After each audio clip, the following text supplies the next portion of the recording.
औज़ुबिल्लाहिमिनश्शैतानिर्रजीम बिस्मिल्लाहिर्रहमानिर्रहीम। Dear students, अस्सलामु अलैकुम। उम्मीद करता हूँ आप सब खैरियत से होंगे। जैसा कि आप लोग जानते हैं कि लास्ट लेक्चर में हमने बात की थी कि आइंदा लेक्चर में हम डेटाबेस की बुक के चैप्टर्स का आगाज़ करेंगे। लास्ट लेक्चर तक हमने अपने सी लैंग्वेज के तमाम चैप्टर्स को वाइंड अप किया था और बहुत सारी चीज़ें ऐसी थी जो आपके लिए छोड़ दी थी ताकि आप उन चीज़ों को एक्सप्लोर करें। सिलेबस के ख़त्म हो जाने का मतलब ये कतई तौर पे नहीं होता कि आपकी लर्निंग रुक गई है या लर्निंग ख़त्म हो चुकी है। तो लर्निंग आप अपनी केस स्टडीज़ के अकॉर्डिंगली आगे बढ़ाते रहते हैं। सो आज के लेक्चर में हम बात करेंगे आपकी इंटरमीडिएट पार्ट 2 की सेकंड बुक जिसका नेम है डाटा बेसिक्स। डेटाबेस बेसिकली आपके पास एक ऐसा सब्जेक्ट है जिसका ताल्लुक हमेशा आपकी प्रोग्रामिंग के साथ रहता है। जो भी कंप्यूटर साइंस की फील्ड के लोग हैं वो जानते हैं कि आपकी डेटाबेस जो है वो आपकी प्रोग्रामिंग के साथ एक इंतहाई इम्पॉर्टेंट रोल प्ले करता है। हमने लास्ट टाइम जब बात की थी फाइल हैंडलिंग की सी लैंग्वेज के अंदर, तो हमारा बेसिकली मोटिव ये था कि हम अपने डाटा को फाइल के ऊपर स्टोर करवाएं या आपकी जो इनपुट है वो फाइल के थ्रू रीड करें या आपका जो रिजल्ट है वो फाइल पे महफूज करें। डेफिनेटली वो उस फाइल के अलावा आपके पास एक दूसरा मैकेनिज्म भी होता है जिसे हम डेटाबेस कहते हैं। आज हम उस डेटाबेस की बुक का चैप्टर नंबर 1 जिसका नेम है डाटा बेसिक्स, इस चैप्टर के अंदर हम फॉर्मेलिटीज़ जो है वो पूरी करेंगे, जिसके अंदर हमारे पास बेसिक कॉन्सेप्ट्स होंगे, सब्जेक्ट की टर्मिनोलॉजीज़ हैं, हम उनका जिक्र करेंगे और बेसिकली इस चैप्टर के अंदर हम ओवरव्यू करेंगे कि एक्चुअली डेटाबेस होता क्या है, डेटाबेस किस चीज़ से मिलके बना और कौन कौन से इसके कंपोनेंट मौजूद हैं। सो इसके अंदर जो सबसे पहला कॉन्सेप्ट है वो है डेटा। डेटा किसी भी उस चीज़ को कहते हैं जो अनऑर्डर्ड फॉर्म में होता है, या यूँ कह लें a collection of raw facts and figures related to an object is called data. आपके अदाद शुमार का जो मजमूआ होता है जो किसी ऑब्जेक्ट से रिलेटेड होता है, तो वो आपकी जो collection of raw facts and figure है उसे हम डेटा कहते हैं। That is your data. So an object can be a person और a student, an organization, an event और एनी अदर थिंग एक्सेट्रा। तो ऑब्जेक्ट बेसिकली आपकी दुनिया की कोई भी चीज़ हो सकती है that has some physical existence. हर वो चीज़ जिसकी फिजिकल एग्जिस्टेंस है हम उसे ऑब्जेक्ट कहते हैं और डेटा बेसिकली उस ऑब्जेक्ट के बारे में रॉ फैक्ट्स एंड फिगर की कलेक्शंस हैं। सो data can be in the form of text, numbers, images, sounds and videos. आप जानते हैं कि डाटा की बहुत सारी इकसाम हो सकती हैं। समटाइम आपको टेक्स्ट डाटा के साथ डील करना पड़ता है, समटाइम आपको नंबर्स के साथ डील करना पड़ता है, समटाइम आपको इमेजेस के साथ डील करना पड़ता है, then sometime sounds and sometime videos. So data की मल्टीपल शेप्स हो सकती हैं, मल्टीपल फॉर्म्स होती हैं। एज पर योर रिक्वायरमेंट और एज पर योर नीड आप इनमें से जिस डाटा टाइप को चाहें आप यूज़ कर सकते हैं, आप करते भी हैं। So it can be process to produce a meaningful information. Data basically आपके पास अनऑर्डर्ड फॉर्म होती है जो कि इस काबिल नहीं होता कि आप उससे के ऊपर कोई रिजल्ट परफॉर्म कर सकें, या यूँ कह लें कि आपका जो डाटा है वो इस फॉर्म में नहीं होता कि उस पर रिजल्ट ड्रॉ किए जा सकें। So we need to process, हमें उस डाटा को प्रोसेस करने की ज़रूरत है ताकि वो एक मीनिंगफुल इंफॉर्मेशन में कन्वर्ट हो। अगर अब जब वो मीनिंगफुल इंफॉर्मेशन में तब्दील हो जाएगा तो हम उससे बहुत सारे रिजल्ट्स जो हैं वो ड्रॉ कर सकते हैं। So in an organization data is very important. किसी भी अदारे के अंदर जो डेटा का कॉन्सेप्ट होता है ना वो इंतहाई इंपॉर्टेंट होता है। शायद वो एम्प्लॉयज़ से भी बहुत ज़्यादा इंपॉर्टेंट होता है। शायद एम्प्लॉय की इतनी वर्थ नहीं होती जितनी डाटा की वर्थ होती है। क्यों? कि जनाब वो डाटा ही तो है जिसकी बेस पर आपकी ऑर्गेनाइजेशन वर्कआउट कर रही है। So it gives the view of current and past activities or history related to the rise and falls of an organization. उतार चढ़ाव, नुकसान, नफ़े, फ़ायदे, इन हर तरह की चीज़ों के साथ ताल्लुक़ होता है आपके डाटा का। So that's why it is very important for an organization. So it helps an organization in making decisions for future activities. जहाँ पे आपकी गुज़िश्ता एक्टिविटीज़ का रिकॉर्ड होता है डाटा की फॉर्म में, उसी तरह आपके लिए फ्यूचर की प्रेडिक्शंस भी होती हैं डाटा की फॉर्म के अंदर, कि आप फ्यूचर में क्या बेनिफिट्स ले सकते हैं अपने अदारे के लिए। एग्जाम्पल मैं इसमें कोट करूंगा, a list of class students showing student roll number, names and marks in an example of student data.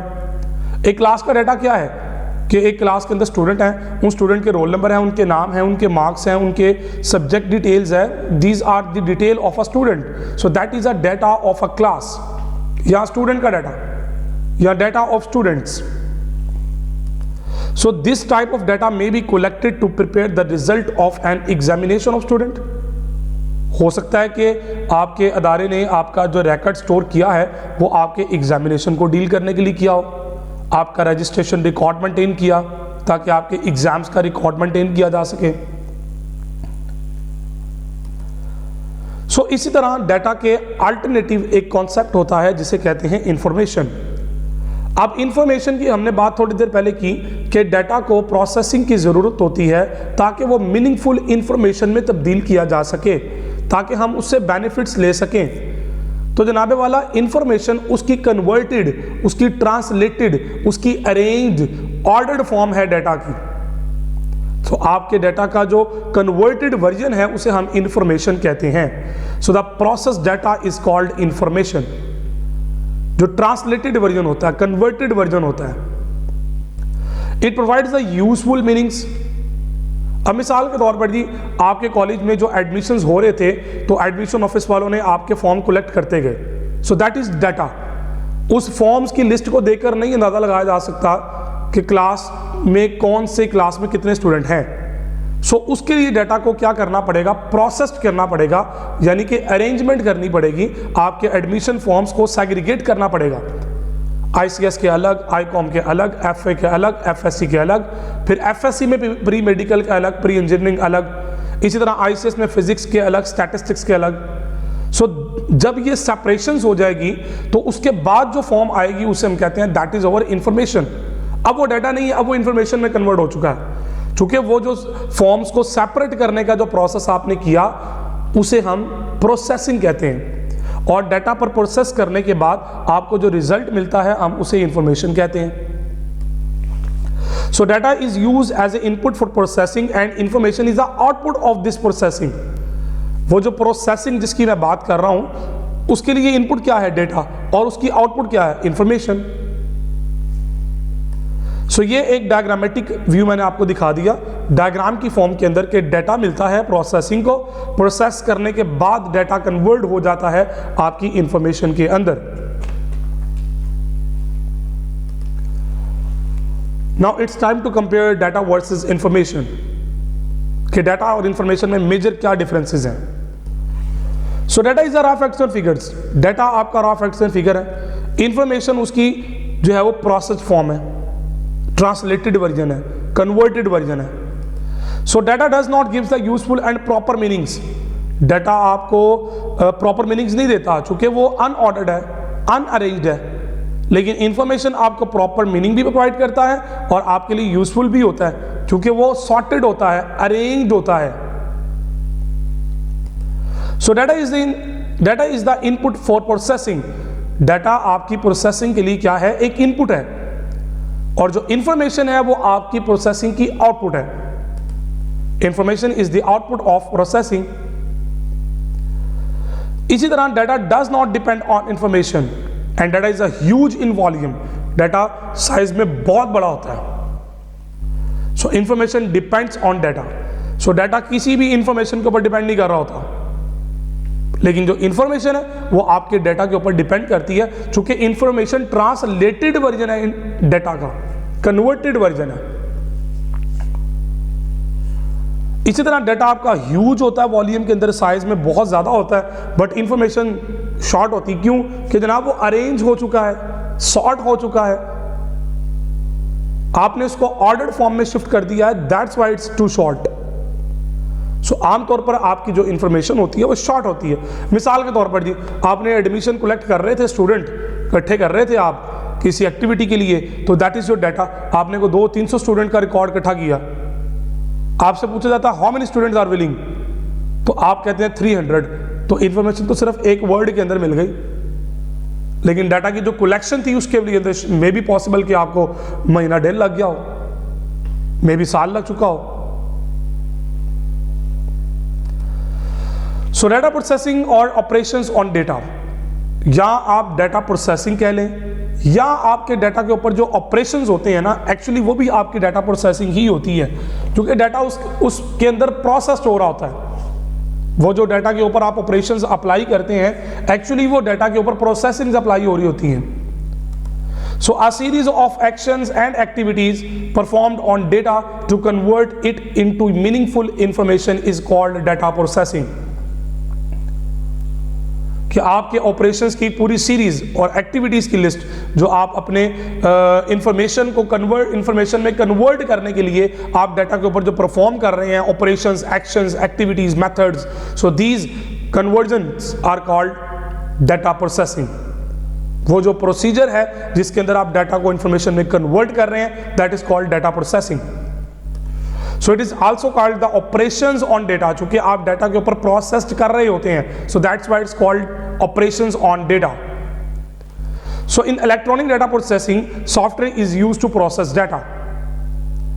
आमतौर पर जो इलेक्ट्रॉनिक डाटा प्रोसेस ईडीपी होता है, इलेक्ट्रॉनिक डाटा प्रोसेसिंग, उसके लिए हम आमतौर पर सॉफ्टवेयर का इस्तेमाल करते हैं। चूंकि इलेक्ट्रॉनिक है तो इलेक्ट्रॉनिक मीडिया के अंदर आप यूज कर रहे होते हैं अपने कंप्यूटर्स को या सॉफ्टवेयर को,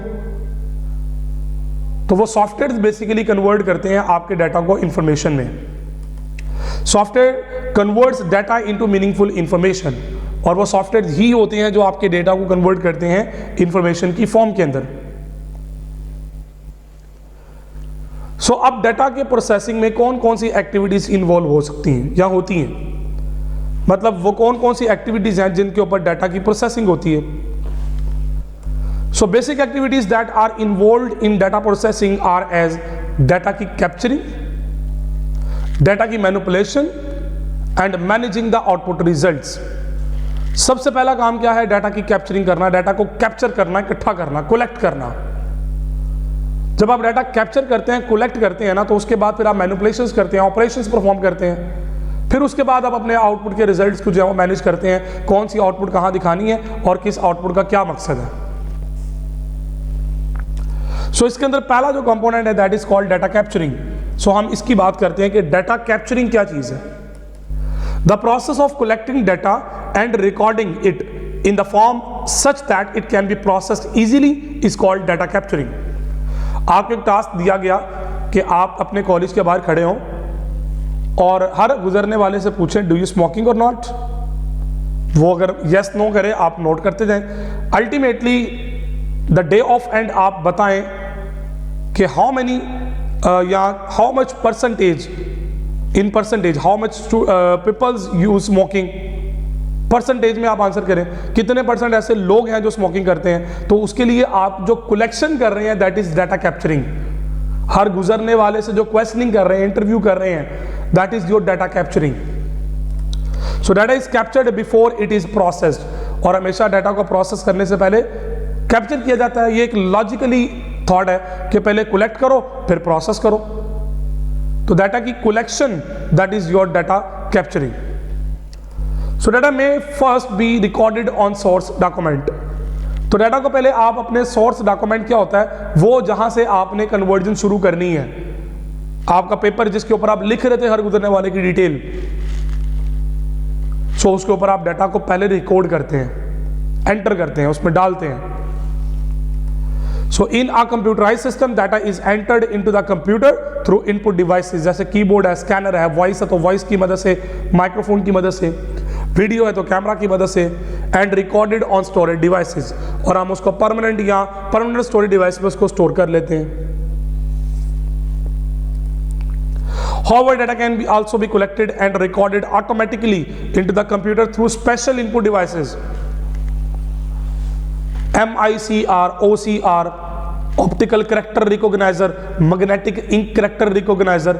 ये वो source data entry input devices हैं जो स्कैन करती हैं, स्कैनिंग डिवाइसेज होती हैं। तो ये ऑटोमेटिकली भी कंप्यूटर के अंदर ये काम हो सकता है डाटा की कैप्चरिंग का। सो सेकंड कंपोनेंट हमारा है डाटा की मैनिपुलेशंस। अब मैनिपुलेशन से मुराद क्या है, उसके ऊपर ऑपरेशन परफॉर्म करना। डाटा कलेक्ट हो चुका है, कैप्चर हो चुका है, रिकॉर्ड हो चुका है, अब आप प्रोसीडिंग स्टार्ट करते हैं। तो डाटा की मैनिपुलेशंस क्या है? The process of applying different operations on data to achieve the required result is called data manipulations. अपने रिक्वायर्ड रिजल्ट हासिल करने के लिए आप डाटा के ऊपर जो ऑपरेशंस परफॉर्म करते हैं, that is called data manipulations. Manipulation का मतलब होता है ऑपरेशंस की परफॉर्मिंग। आप जो ऑपरेशंस परफॉर्म कर रहे हैं, दैट इज कॉल्ड मैनिपुलेशंस। सो 4 तरह की डिफरेंट इसकी जो है वो ऑपरेशंस हैं। क्लासिफिकेशंस, एफएससी के अलग कर दिए, आईकॉम के अलग कर दिए, तो that is called classification. Calculating को फार्मूला अप्लाई कर दिया। सॉर्टिंग, अरेंज कर देना। समराइजिंग, शॉर्ट फॉर्म में सम अप कर लो। So there are multiple mechanisms that can be used during data manipulation. So पहला यहां पे आपके पास है क्लासिफाइंग। क्लासिफाइंग से मुराद क्या है? The process of organizing data into groups और classes is called classifying data. हमने एफएससी के स्टूडेंट सारे एक जगह पे इकट्ठे कर दिए, आईकॉम के सारे एक जगह पे इकट्ठे कर दिए, दैट इज कॉल्ड क्लासिफाइंग। हम क्लासिफाई कर रहे हैं डाटा को। For example, the collected data of student of intermediate class of our college can be classified into the different groups such as ICS, FA, pre-medical, pre-engineering, ICOM and so on. So second method होता है calculation का। अब इस calculation में आप क्या करते हैं? कोई अर्थमेटिक ऑपरेशंस परफॉर्म कर देते हैं अपने डाटा के ऊपर। The process of applying different arithmetic operations on data, और डेटा न्यूमेरिक होना चाहिए, यहां होता है, इज कॉल्ड डाटा कलेक्शन। यानी कि न्यूमेरिक डाटा के ऊपर जो अरिथमेटिक ऑपरेशन मुख्तलिफ किस्म के जो अप्लाई करवाते हैं ना, उस अप्लाई कराने के प्रोसेस को बेसिकली कैलकुलेशन कहते हैं। अब वो अरिथमेटिक ऑपरेशंस में एडिशन भी है, सब्ट्रैक्शन भी है, मल्टीप्लिकेशन भी है और डिवीजन भी है। जैसे मिसाल के तौर पर किसी क्लास के स्टूडेंट का ग्रेड निकालना है, तो परसेंटेज निकालने के लिए obtain marks divided by total marks multiply by 100, ये कैलकुलेशन हो रही है। पहले डिवाइड किया, फिर मल्टीप्लाई कर दिया। सो ये भी आपकी डाटा की मैनिपुलेशन में आता है। थर्ड नंबर पे आपके पास है सॉर्टिंग, अरेंजमेंट, ऑर्डर करना। अब आपके जो the process of arranging data in a proper order is called sorting. So data can be stored numerically और अल्फाबेटिकली। अरेंज करना बेसिकली आमतौर पर 2 तरह की सॉर्टिंग स्कीम्स चलती हैं, असेंडिंग और डिसेंडिंग ऑर्डर, तरतीब नजूली और तरतीब सऊदी। सो डाटा आपका न्यूमेरिकली भी सॉर्ट हो सकता है और अल्फाबेटिकली भी हो सकता है। जैसे कि the record of student can be arrange in ascending order based on their names.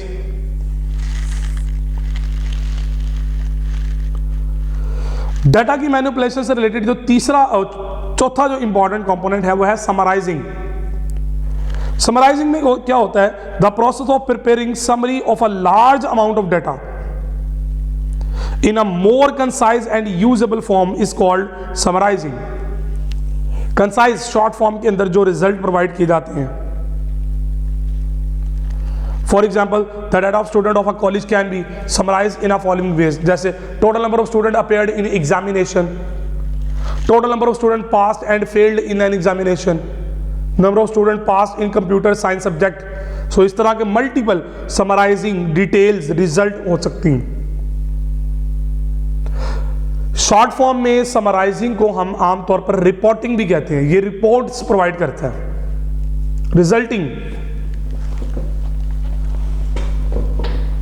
Resulting elements basically ये डील कर रहा होता है।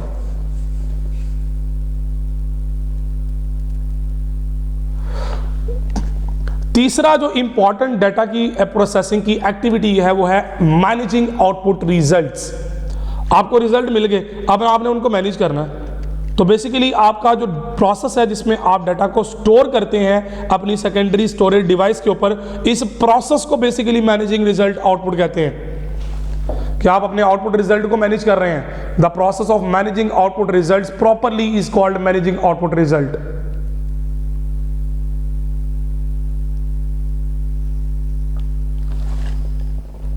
सो 4 तरह के डिफरेंट इसके जो हैं वो ऑपरेशंस हैं। Storage, retrieval, reproduction, communication. So पहले नंबर पे आपके पास थी स्टोरेज। अब स्टोरेज से मुराद क्या है, जिसमें आपकी जो है वो समझ लें कि आपका जो स्टोरिंग है डाटा की परमानेंट स्टोरेज डिवाइसेस के ऊपर, जिसके लिए आप बाद में कहते हैं कि जी बाद में इस्तेमाल करेंगे इसको, या फ्यूचर के लिए आप डाटा को स्टोर करते हैं, हम लेटर ऑन यूज के लिए डाटा को स्टोर करते हैं ना। तो basically storage means the process of storing the data on the secondary storage devices for later use is called data storage. Different storage devices are use to store the data, जिनमें mouse है, floppy disk है, compact disk है, hard disk है, pen drive है और बहुत सारे devices हैं। The commonly use storage devices are hard disk, CD-ROM and USB drive. Second number पे आपके पास है रिट्राइवल। Retrieval mean access. आपकी स्टोर की हुई चीजों को अगर आप एक्सेस करते हैं तो उसे रिट्राइवल कहते हैं। The process of accessing data stored on a secondary storage devices is called data retrieval। भाई आपके पास बटवे में आपने 500 का नोट रखा, that is called storage। अब आपने 500 का नोट जब बाहर निकालना है, that is called retrieval।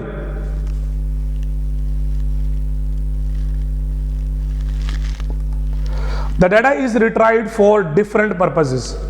मुख्तलिफ तरह के इक़साम के लिए डाटा को रिट्राइव किया जाता है, एक्सेस करने के लिए, ऑपरेशन परफॉर्म करने के लिए, एडिट करने के लिए, डिलीट करने के लिए। There are multiple operations can be performed after retrieval. Third number पे आपके पास है रिप्रोडक्शन। अब रिप्रोडक्शन क्या चीज है? रिप्रोड्यूस करना, the process of making duplicate copies of output result is called reproduction. एक रिजल्ट आ गया, एक आउटपुट आ गई, आपने उसको डुप्लीकेट कर लिया, so that will be called the reproduction. Reproduce करना, प्रोडक्शन का मतलब होता है उसको बनाना, तो रिप्रोडक्शन दोबारा उसको वजूद में लेके आना।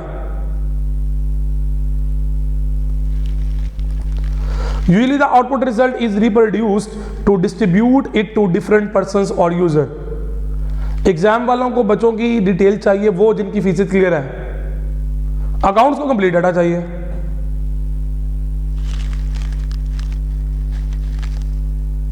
एग्जाम कभी भी उन स्टूडेंट के एग्जाम नहीं लेगा जिनकी जो डिफॉल्टर लोग होंगे। सो रिप्रोडक्शन मीन, मेरा ख्याल है आइडिया आपको क्लियर हो चुका है।